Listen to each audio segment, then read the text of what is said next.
Que a paz de nosso Senhor Jesus Cristo esteja sempre convosco. Amém. Em nome do Pai, do Filho e do Espírito Santo. Amém. Hoje comemoramos a festa da exaltação e agradecia que preparar assim um bocadinho os seus padres, ficarem quietos no vosso sítio. Que é para ouvir, se não estou a falar para o boneco. É ou não é, filho? Não querem aprender? Então fica-se quieto. Quando o interpreta fala, fica-se quieto. Quando Cristo fala, fica-se quieto. Quando o reitor fala, fica-se quieto. Quando o pai fala, fica-se quieto. Quando o avô fala, fica-se quieto. Entendem? Que exemplo dais aos fiéis? Se o interpreta está a falar, o bispo e os padres andam de um lado para o outro. Eu não gosto de chamar a atenção sempre, mas eu tenho que chamar porque fazem a geneira, já corrigi, e não vamos lá.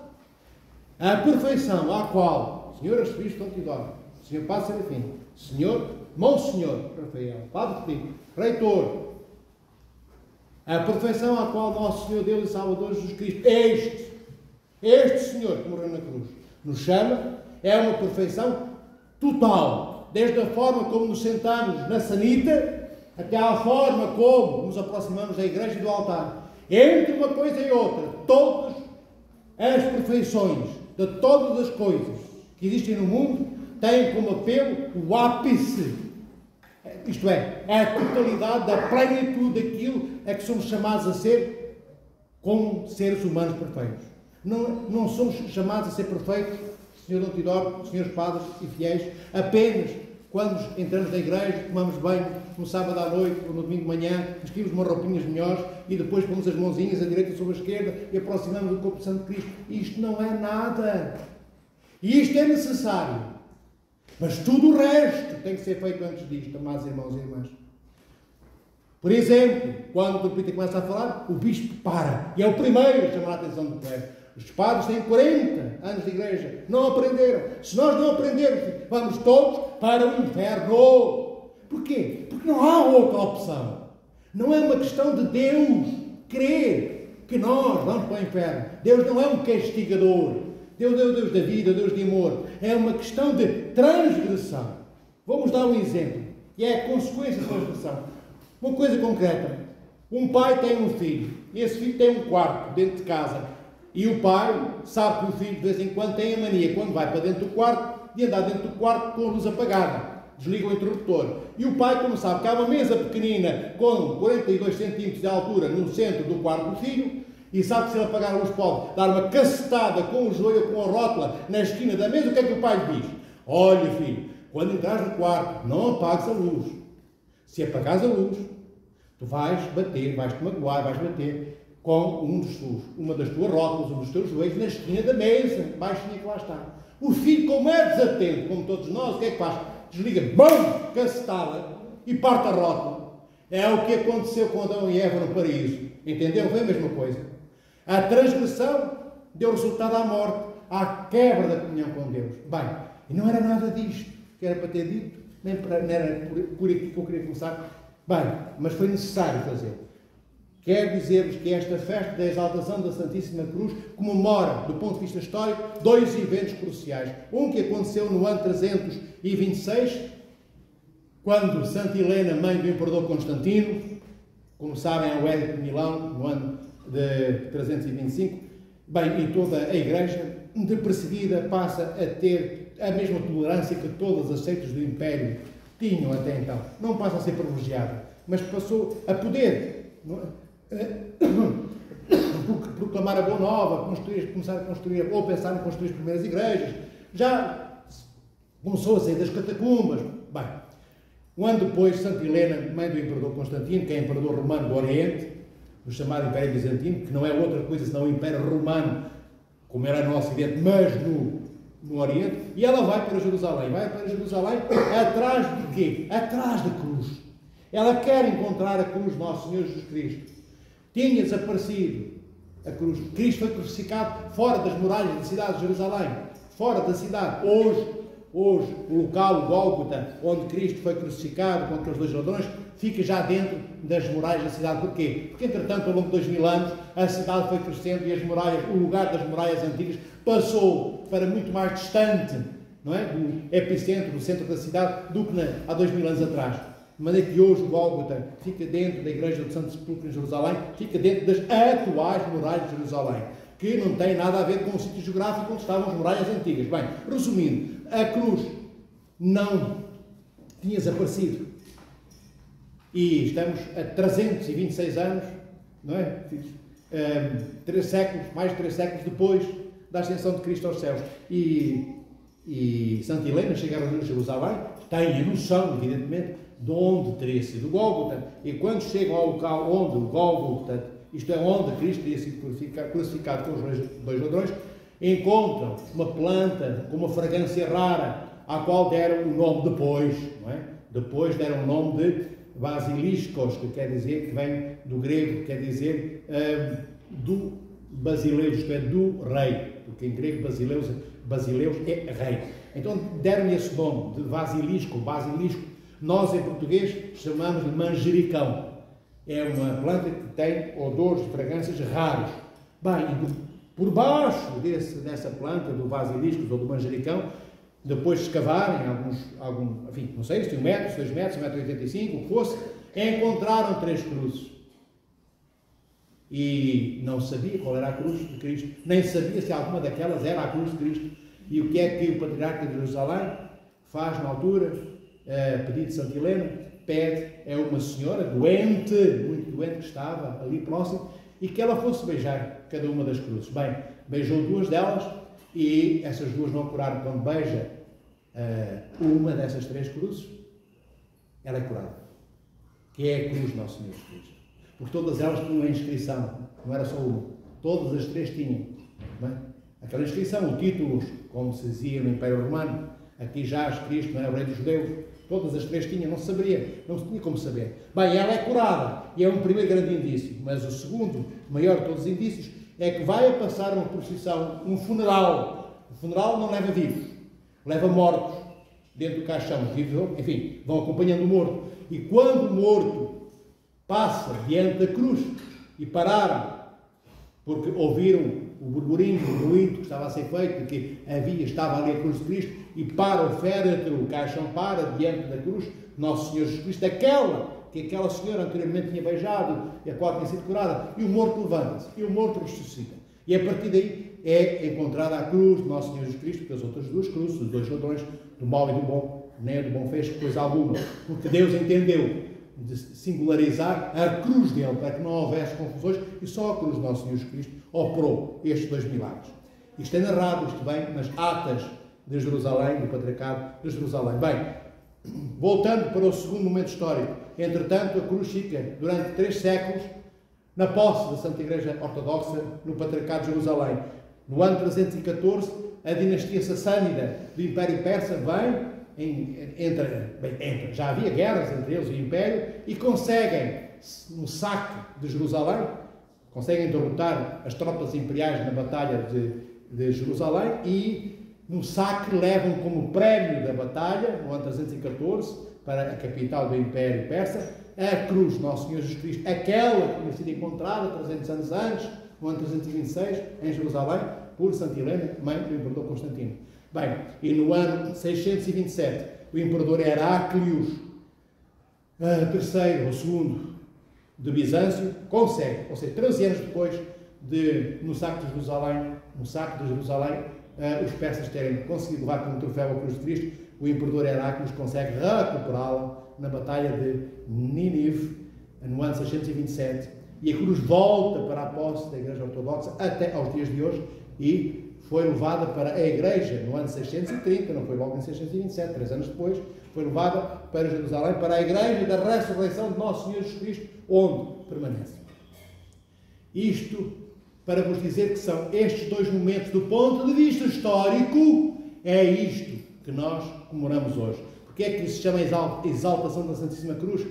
Porque a cruz é elevada no ar. Quando Santa Helena, no ano 326, encontra a cruz, elevaram a cruz no ar, a cruz de Nosso Senhor Jesus Cristo, para que todos vissem a beleza do amor de Deus exposto diante do olhar de todos, iluminado naquele momento, naquele dia, pela luz do sol e pela graça de Deus.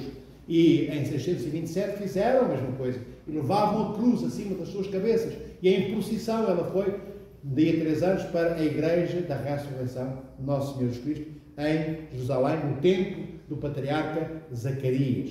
também nós não fazíamos habitualmente e não fizemos, mas passaremos a fazer. Na nossa antiga Igreja Ortodoxa em Portugal, aquilo que é a tradição de todas as igrejas ortodoxas, das 26 igrejas ortodoxas existem no mundo, que é o quê? Daqui a pouco, eu ou onde o reitor pega naquelas flores e leva-as acima dos olhos e fazemos, se não estiver a chover, 3 voltas lá fora, procissão, cantando o cântico próprio. E hoje, se estiver a chover, fazemos uma volta dentro da igreja com a cruz acima da cabeça. Depois a cruz, e todos os fiéis vão atrás dos padres, dos bispos. Depois, atrás de Cristo, todos nós, não é? Digo atrás do bispo, atrás de Cristo, atrás dos bispos, e os bispos também atrás de Cristo, da cruz.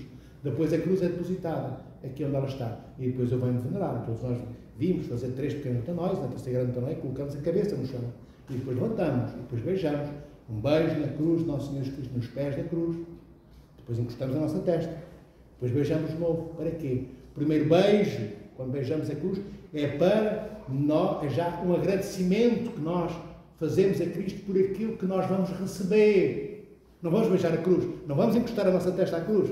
Então beijamos já, Senhor, obrigado por tudo que me vais dar, quando eu encostar a minha testa à tua cruz. Depois eu encosto a testa. Para quê? Para que a minha mente, a minha alma, seja iluminada pelo Espírito Santo e tudo o que é erva daninha que invade e tapa a alma, enusca o olho da alma para contemplar Deus, seja tudo isso limpo pela graça de Deus, quando toco a cruz de Cristo, ou toco a cruz, aquela cruz que temos aqui na mão do presbítero ou do bispo, quando antes ou durante a distribuição do pão bento, ou quando beijamos os ícones, é igual. E depois de ter encostado a testa, eu beijo de novo a cruz do nosso Senhor Jesus Cristo, porque hoje é dela que estamos a falar. Para quê? Para agradecer o que eu já recebi.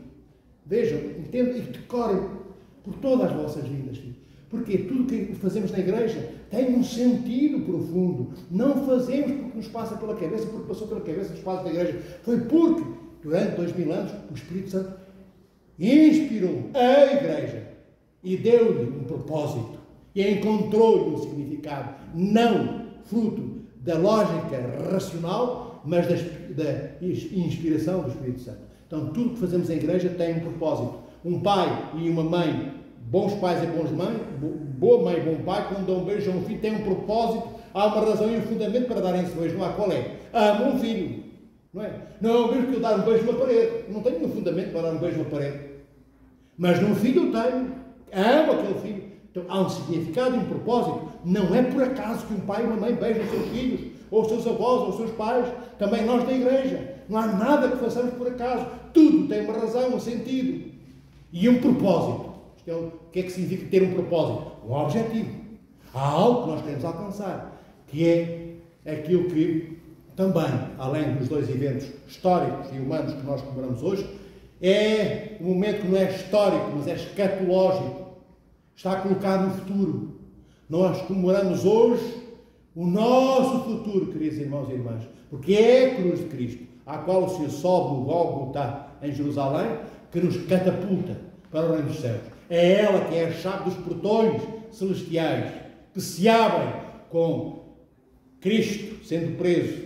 Cristo, já antes disso, chorando no jardim de Getsemane, sendo preso, sendo açoitado, subindo à cruz, morrendo, descendo ao Hades, ressuscitando da cruz e depois ascendendo aos céus. Mas é na cruz que o Senhor nos granjeia e nos devolve aquilo que perdemos em Adão. E em Adão perdemos o quê? Em Adão e Eva perdemos tudo. Perdemos a comunhão com Deus. Em Adão nós transgredimos, como eu disse há pouco, lembra-se do quarto da criança, desligou o interruptor, castada com o joelho na mesa pequenina. É o mesmo que aconteceu em Adão. Eles desligaram-se da comunhão com Deus. O que é que aconteceu? Trevas e escuridão invadiram toda a criação de Deus. E nessas trevas e escuridão, essas trevas e essa escuridão não foram encontradas só no exterior de Adão e Eva. Essa escuridão começa a existir dentro da alma de Adão e Eva, e é da alma e do interior da sua mente e do seu corpo que ela extravasa as fronteiras e limites da natureza humana para a criação, para o resto da criação de Deus. E é nisso que nós vivemos. Nós não somos os culpados do que Adão e Eva fez. São eles que são culpados pelas asneiras e pelos pecados que fizeram. Mas nós herdamos as consequências Nós herdamos as consequências do ato pecaminoso. Nós herdamos as consequências da culpa deles. Vejam, aquele menino que desligou o interruptor e deu a cacetada na mesa. Se, entretanto, alguém entrar naquele quarto com a luz apagada, provavelmente vai dar outra vez com o joelho. Se eu lá entrar, eu vou bater, vou dar uma cacetada, por bem o termo, como ele deu. Porquê? Porque ali há uma mesa e quem entrar ali não vai ver que a mesa está lá, porque só há escuridão. Então, é a consequência da luz que se apagou, da transgressão feita. Também, como Adão e Eva cortaram a comunhão com Deus, todos nós herdamos as consequências que são o quê? Para o corpo físico, é o padecimento da morte. Nós envelhecemos, o corpo vai se estragando, vai se deteriorando, vai se esfacelando, vai deixando de ser belo, não é? Nós vamos perdendo todas as faculdades. Do ponto de vista espiritual, do ponto de vista da nossa alma, que foi preparada para que o Espírito Santo nela habitasse e dela depois emanasse e regasse como chuva caída na terra todo o nosso corpo. O que é que acontece com a alma? A alma está fechada para a contemplação de Deus, não vê mais Deus. Então ela perdeu o norte. A alma tornou-se como um navio que perdeu o leme. A alma que devia governar o corpo, que é o veleiro corpóreo que transporta a alma, para que a alma governasse e dissesse para onde é que este veleiro tem de ir, para que porto, e o porto deste veleiro, que é o nosso corpo e a nossa alma, deveríamos ir para o porto onde Deus está, onde o nosso Criador se encontra, que é a casa do nosso Pai. Como a nossa alma, pelo pecado, posto as consequências do pecado original cometido por Adão e Eva, é herança nossa, então a alma não vê mais nada. A alma vive na escuridão daquele quarto que eu vos disse apagado, que a criança, lembra-se, desligou então o interruptor. Então não há mais luz. A alma não consegue nem conduzir-se ela própria, nem o corpo que é suposto ela conduzir. Ela é levada como um navio sem leme contra os escolhos da praia onde se estatela num dia de tempestade, ou até de mansidão. Nós, queridos irmãos e irmãs, é na cruz que encontramos o propósito que nos aponta o caminho da deificação. Isto é, para sermos divinizados, para um dia podermos entrar no reino dos céus. Mas para sermos divinizados, deificados, para sermos semelhantes ao que Cristo é e podermos ser herdeiros do reino dos céus, que nós já o somos. Nós somos herdeiros dos céus, nós somos cidadãos vocacionados a sermos habitantes celestiais do reino eterno do Pai, do Filho e do Espírito Santo. Mas, para que consigamos alcançar este propósito na plenitude, o mínimo que se exige é que sejamos, no mínimo, humanos.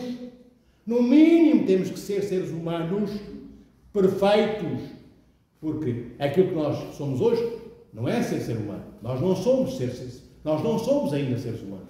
Nós não somos sequer ainda esboços de sermos ser humano. Nós pensamos que sim. Como temos estas coisinhas, chamamos orelhas, braços, pernas, 20 dedos, não sei o quê, cabelo, isto é um ser humano. Não é!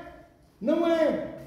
É um esboço feio, inerte, habitando num deserto escuro, onde não penetra ainda sequer a luz de Deus, não porque ela não existe e não brilha, porque nós não abrimos os olhos do nosso coração, porque não abrimos os olhos do nosso coração, porque não queremos amar como Deus ama. Então, no mínimo, nós temos que ser verdadeiramente humanos, temos que ser como este Cristo, do qual Pilatos, sem querer, certamente dizer e sem saber o que estava a dizer, falou a verdade. O que é que Pilatos diz? Eis o homem. Eis o homem. É o que Pilatos diz, nosso Senhor Jesus Cristo. Isto é, este é, de facto, o homem. Isto é, o modelo, o parâmetro. Ser homem é ser isto. É o que Pilatos quer dizer. Sem ter dito, diz só esta frase. Eis o homem. O homem, para terminar, queridos irmãos e irmãs, homem e mulher, começam a ser criados em Adão, mas a criação do homem termina na cruz. O homem só atinge a maturidade total daquilo para o qual originariamente foi criado por Deus, para começar a ser sempre, cada vez mais, tudo, acabando depois por ser na plenitude o verdadeiro ser humano, que Cristo na cruz nos mostra. Cristo é o novo Adão, é o homem criado na plenitude daquilo que Deus o chamou quando começou, por lhe insuflar vida nas suas narinas. Não é para que Adão fosse o que ele foi, como nos vem narrado no Gênesis. É para que Adão fosse o que Cristo é.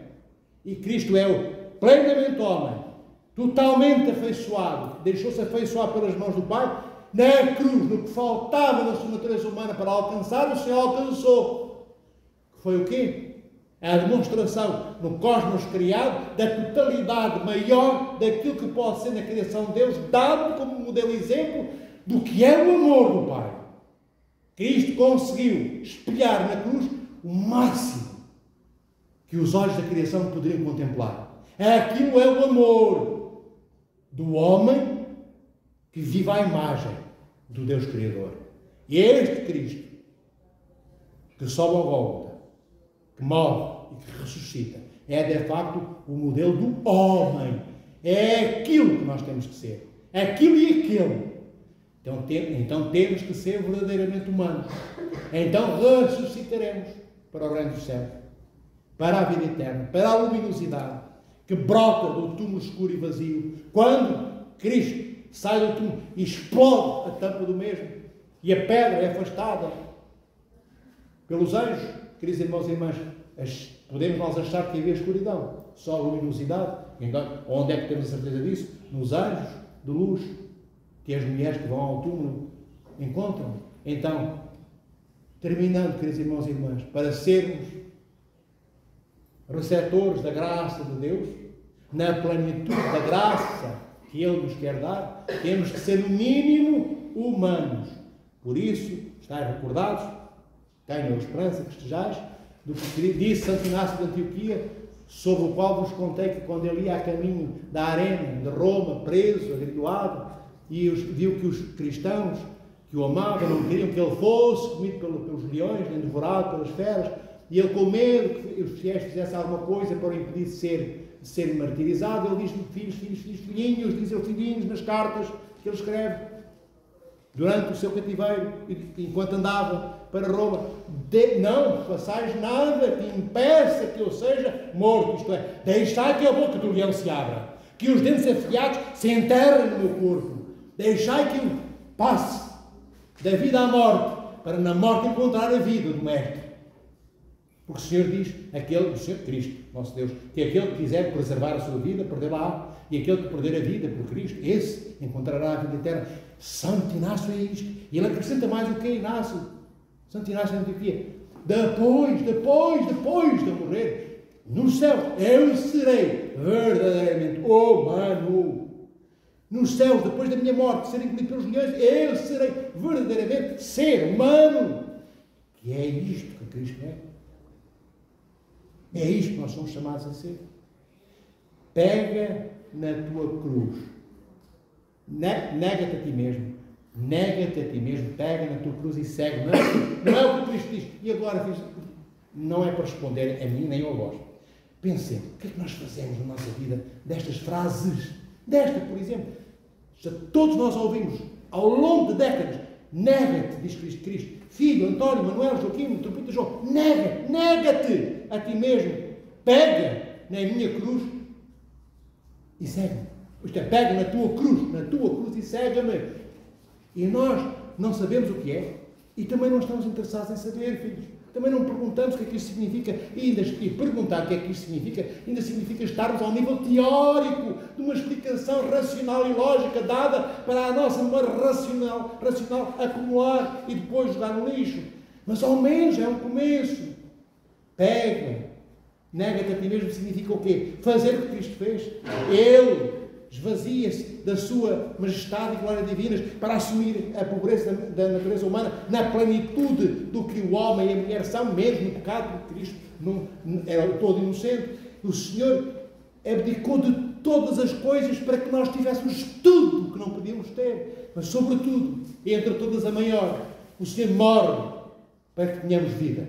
Ele entrega a sua vida para que nós, que estávamos mortos, pudéssemos já ressuscitar. Nós ainda vamos passar pela morte, mas nós já estamos no amor de Deus ressuscitado, queridos irmãos e irmãs. No plano das coisas criadas e invisíveis, passaremos pela morte. E uns entrarão no reino dos céus e outros não. Entendeis? Mas este negar-se a si mesmo é o que Cristo faz. é o esvaziarmos de nós próprios, é negarmos-nos a nós mesmos, é quando os outros passam a ser importantes na nossa vida, é quando tudo que fazemos nos nossos 80 anos de vida não foi só para nós, venha a nós, de vós para nós. Não! Negarmos a nós mesmos é quando os outros de facto são a missão da nossa vida.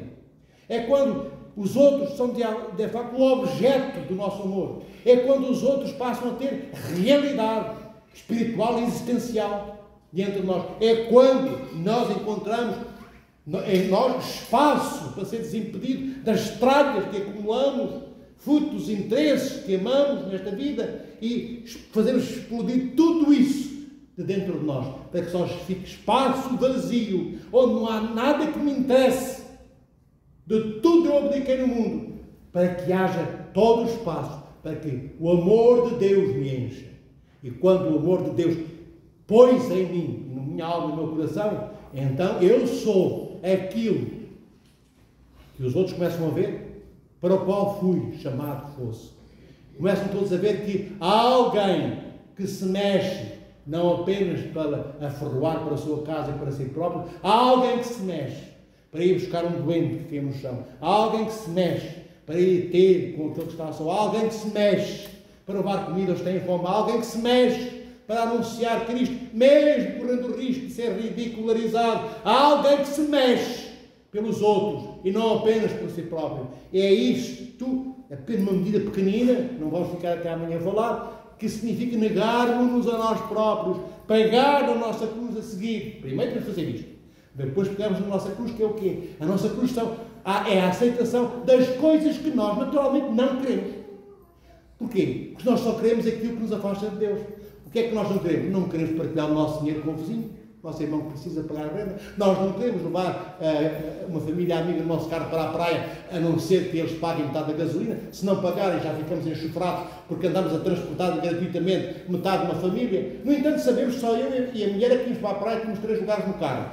E ninguém pagaria essa gasolina, só a mulher e aquela mulher e aquele marido. Mas como levamos mais 3, no lugar que iria vazio, já exigimos que paguem metade da gasolina, senão ficamos enxofrados. Bem, também aqueles que vão à boleia do amor daqueles que os transportam, sem terem que ir de autocarro, devem, por si próprios, pagar alguma coisa. Mas se eu que sou dono do carro com a minha mulher, nada a receber, devo amar na mesma.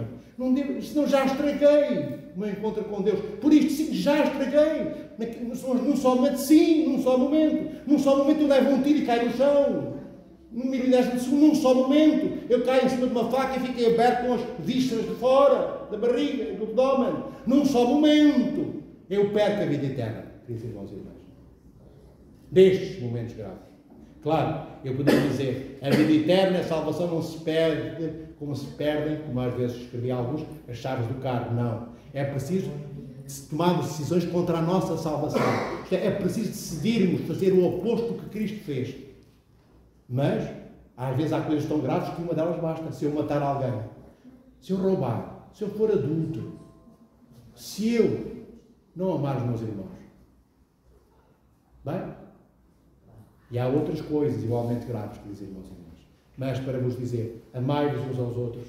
E então sim, nós seremos um dia espaço e horizonte, no qual a luz de Deus pode ser refletida, espelhada através de nós. A sua luz é a sua santidade. Eu sou o vosso santificador, diz Deus. Nós fomos criados como os painéis solares, para refletir, eles refletem a luz do sol. Nós fomos criados para refletir a santidade do nosso Criador, do Pai, do Filho e do Espírito Santo. E nessa santidade está também a luminosidade de Deus. Porque o Senhor não faz nada onde a sua luz não esteja presente. E nós devemos ser faróis que anunciam a luz de Deus, maiores e mais intensos do que os holofotes postos nas lâmpadas deste mundo, nos candeeiros à beira da estrada. Então, é ali que nós encontramos a luz de Deus. É ali que nós encontramos força para abraçarmos todos os sacrifícios pelos nossos irmãos que não têm quem nos ajude. É ali, na cruz, onde nosso Senhor Jesus Cristo morreu e ressuscitou. Começou por encontrar as trevas do Hades e depois rasga o túmulo e a cova onde o puseram para dela brotar a luz do 8º dia. É ali que nós encontramos também a luz, queridos irmãos e irmãs, para as nossas vidas. para até os momentos em que as nossas lágrimas invadem a nossa alma e o nosso coração. É na cruz de Cristo, na cruz de Cristo, nosso Senhor, que nós encontramos toda a força, quando toda a nossa força falta, quando as rugas pesam, do alto dos nossos 70, 80, 90 anos, aqueles que lá chegam, e já não temos esperança de sermos sequer olhados com ternura, porque as nossas rugas são tão tantas e tão feias, que as pessoas afastam o olhar de nós, os mais jovens, já não temos um rosto digno de ser olhado, porque nele beleza não há. Foi toda escamada, como fazem os peixeiros na praça, com aquela escova de arame, quando retiram as escamas do peixe, desaparecem. Também nós, queridos irmãos e irmãs, já fomos raspados tantas vezes do amor terno dos nossos irmãos e irmãs, sobretudo quando somos velhinhos, e se somos velhinhos e doentes, e se somos velhinhos já temos aquele cheirinho de velhinho, que já não é como o cheiro do jovem, não é porque se não se dá bem aos velhinhos, os velhinhos têm um cheiro especial, próprio da idade, por isso tem que se dar bem, encher de fragrâncias, de perfumes e de beijos, de colo e de amor. É ali que vamos encontrar isto tudo. Neguemos-nos a nós próprios, paguemos a nossa cruz e sigamos nosso Senhor Jesus Cristo. E Ele disse-nos o que é que preciso fazer e mostrou-nos. E não só fez e ficou à espera lá, na cruz da qual Ele saiu, Ele está connosco, no corpo e no sangue, que Ele distribui. O corpo ressuscitado, sair da cruz, é esse que nós, queridos irmãos e irmãs, comungamos para a nossa salvação. Então não estamos sós. Ele teve Simão de Cirene, que levou um pedacinho de madeira. Nós temos o Cristo inteiro, cada um de nós, para nos ajudar a transportar aquela cruz, a nossa. Mas temos de ser nós a querer agarrá-la, nós a querer segurá-la, e depois pedimos a ajuda de Deus, e o Senhor ajuda-nos a transportá-la, como Simão de Cirene o ajudou a transportar a dele. Mas Ele fala-o melhor, porque Ele é o Senhor nosso Deus. Ele fala-o com um amor diferenciado. Bendito seja o Pai, o Filho e o Espírito Santo, nosso Criador, Salvador e o Santificador de todas as coisas, que o Filho realizou em nome do plano rigoroso que o Pai estabeleceu para a nossa criação, na qual nós nos postulamos como receptores da potencial e certa imagem e potencial semelhança de Deus, se quisermos ser aquilo que o Senhor é.